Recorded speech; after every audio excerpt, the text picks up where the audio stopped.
आपण ऐकत आहात जगद्गुरु तत्वदर्शी संत रामपालजी महाराज यांच्याद्वारे लिखित पुस्तक ज्ञानगंगा। परमात्मा यांच्या कृपेने कॅन्सरही झाला अप्रभावी। माझे नाव नीलम दासी आहे। मी जिल्हा हाथरस उत्तर प्रदेशची आहे। अगोदर मी शिवजींची खूप भक्ती करत होते, इतर सर्व देवी देवतांची सुद्धा भक्ती करत होते। शिवजींचे व्रत ही करत असे। हे व्रत करता करता मला कोणीतरी सांगितले की संतोषी मातेचे व्रत पण करा। मला काही फायदा होत नव्हता। मी खूप चिंताग्रस्त होते आणि माझ्या घरची आर्थिक परिस्थिती खूपच वाईट होती। माझ्या पतीला काहीच काम नव्हते। आम्ही खूप आजारी होतो, कधी कुठला आजार तर कधी कुठला आजार। खूप दुःखी होतो। मी संत रामपालजी महाराज यांच्याकडून 4 फेब्रुवारी 2011 ला नामदीक्षा घेतली होती। झाले असे की आमचे एक नातेवाईक दिल्लीत राहतात। त्यांनी संत रामपालजी महाराज यांच्याकडून नामदीक्षा घेतलेली होती। एके दिवशी असेच ते आमच्या घरी आले, तेव्हा आम्ही खूप चिंताग्रस्त होतो। ते आम्हाला पाहून म्हणाले की मामाजी, तुम्ही तर खूप चिंताग्रस्त आहात। ते म्हणाले की मामीजी, तुम्ही तर खूप चिंताग्रस्त आहात। ते म्हणाले की मामीजी, तुम्ही संत रामपालजी महाराज यांच्याकडून नामदीक्षा घ्या। माझ्या गळ्यात गाठ होती, म्हणून आम्ही ती घेऊ शकत नाही असे सांगितले। आम्ही मांत्रिकाकडे दाखवू आणि तुमचे गुरुजी तर सांगतात की कोणत्या मांत्रिकाकडे दाखवू नका, फक्त भक्ती करा, त्यानेच बरे व्हाल।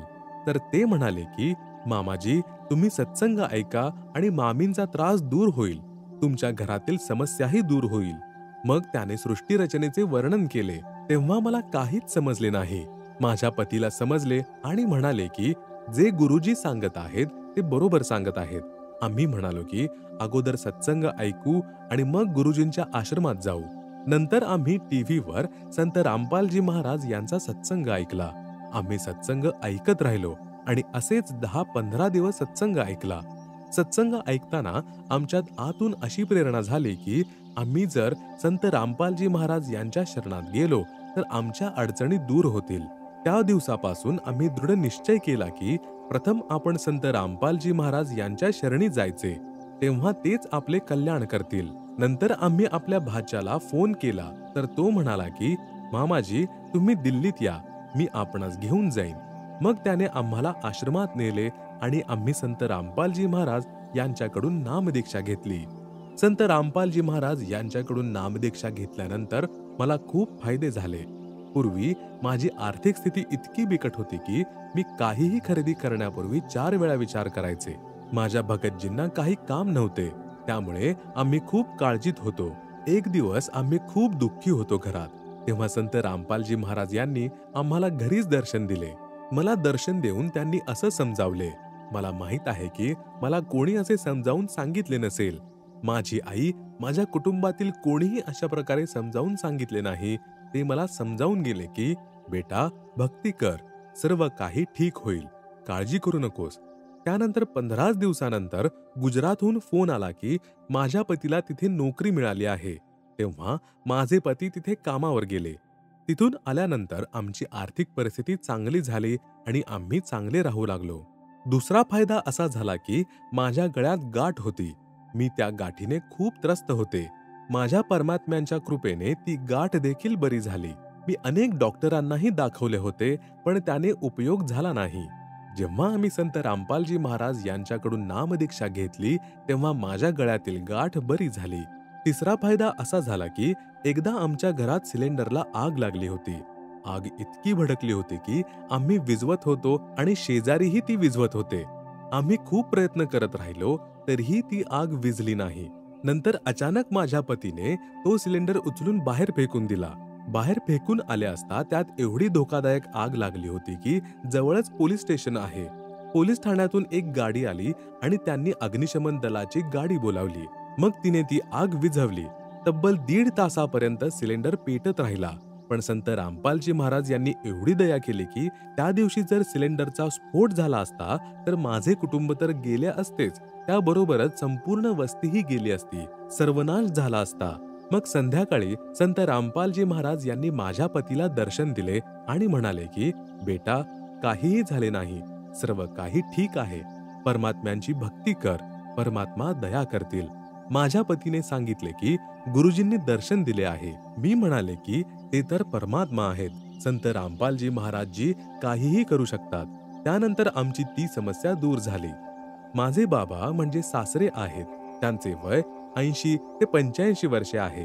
आम्ही म्हणायचो की बाबाजी, तुम्ही गुरुजी यांच्याकडून नामदीक्षा घ्या. तर ते म्हणायचे की माझी तंबाखू नाही सुटणार.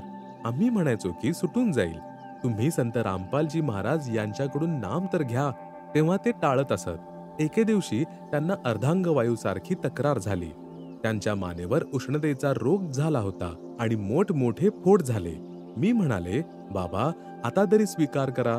तुम्ही संत रामपालजी महाराज यांच्याकडून नामदीक्षा घ्या. तर म्हणाले, ठीक आहे, मी नाम घेईन, पण पहिले ठीक तर होऊ दे. मग आम्ही त्यांना डॉक्टरांकडून औषध आणले.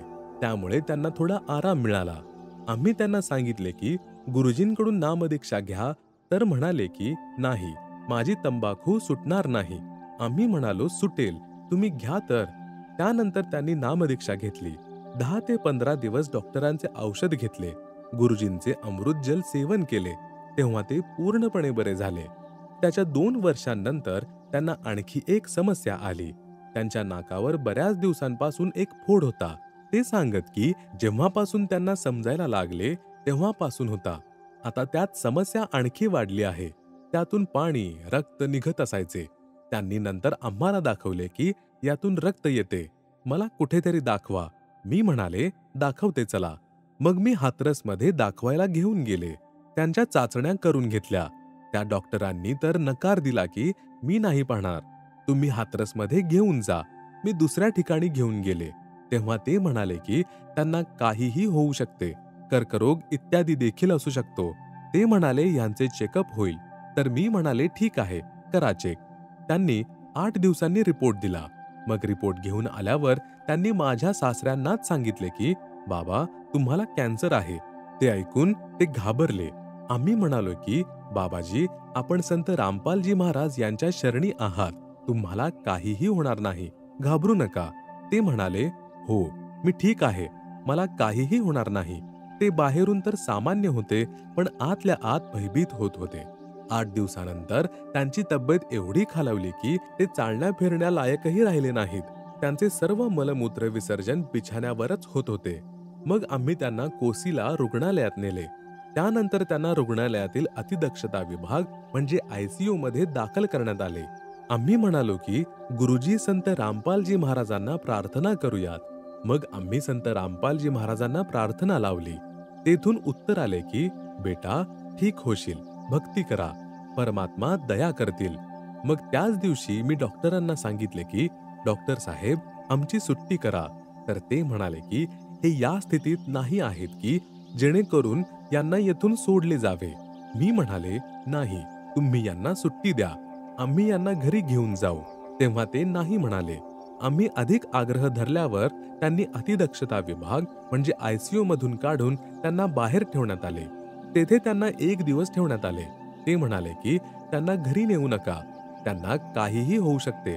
मी म्हणाले, काहीही होऊ द्या, तुम्ही आमची सुट्टी करा, आम्ही त्यांना घरी घेऊन जाऊ. मग आम्ही तेथून आमच्या मर्जीने सुट्टी घेऊन आलो की आता जे काही करायचे ते आमचे गुरुजीच करतील. आपणास विश्वास बसणार नाही, तेव्हापासून 2 वर्षे झाली, आजपर्यंत त्यांना ती समस्या नाही. माझ्याकडे ते रिपोर्ट्सही आहेत ज्यात कॅन्सर नमूद आहे. आणि आज संत रामपालजी महाराज यांच्या कृपेने त्यांचा कॅन्सर पूर्णपणे बरा झाला आहे. संत रामपालजी महाराजजी यांच्या शरणी आल्यानंतर माझे उद्ध्वस्त झालेले कुटुंब स्थिरावले. पूर्वी असलेली आर्थिक चणचण संत रामपालजी महाराज यांना शरण आल्यानंतर दूर झाली. संत रामपालजी महाराज हे पूर्ण परमात्मा आहेत, ज्यांनी माझ्या सासऱ्यांचा कर्करोग देखील बरा केला. संत रामपालजी महाराज यांनी माझ्या मानेतील गाठही बरी केली. तिच्यामुळे मी खूप दुःखी होते. मी भक्त समुदायाला हात जोडून विनंती करते की आपण संत रामपालजी महाराज यांना शरण या. जसा लाभ मला झाला आहे, मी दुःखाने हारलेली माझ्या दुःखावर रडत आहे. मी खूप दुःख झेललेली आहेत. आपणही संत रामपालजी महाराजजी यांना शरण या आणि आपले कल्याण करून घ्या. साधना चॅनलवर संत रामपालजी महाराज यांचा सत्संग असतो, ज्यामध्ये खाली आश्रमाचे फोन नंबर दिलेले असतात. त्या नंबरवर कॉल केल्यावर आपणाला कळेल की तुमच्या जवळ कोणते नामदान केंद्र आहे आणि मग तुम्ही तिथे जाऊन संत रामपालजी महाराज यांच्याकडून उपदेश घेऊ शकता. भक्तमती नीलम दासी. मोबाईल क्रमांक 9520710329.